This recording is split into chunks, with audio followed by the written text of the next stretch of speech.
integral. Rumusnya ini ya. Langsung saja kita jawab. Untuk yang A, ini integral X pangkat 5 adalah berarti X, hasilnya adalah X. Ini 5 tambah 1 adalah 6.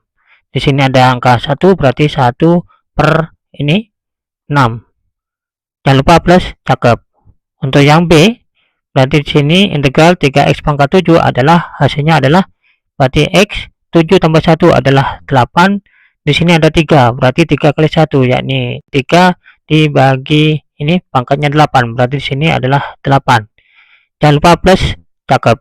Kemudian untuk yang C ini adalah hasilnya sama dengan X pangkat 8 tambah 1 adalah 9. Di sini ada 4, berarti 4 kali 1 adalah 4 dibagi ini pangkatnya 9, berarti di sini adalah penyebutnya 9. Jangan lupa plus, cakep.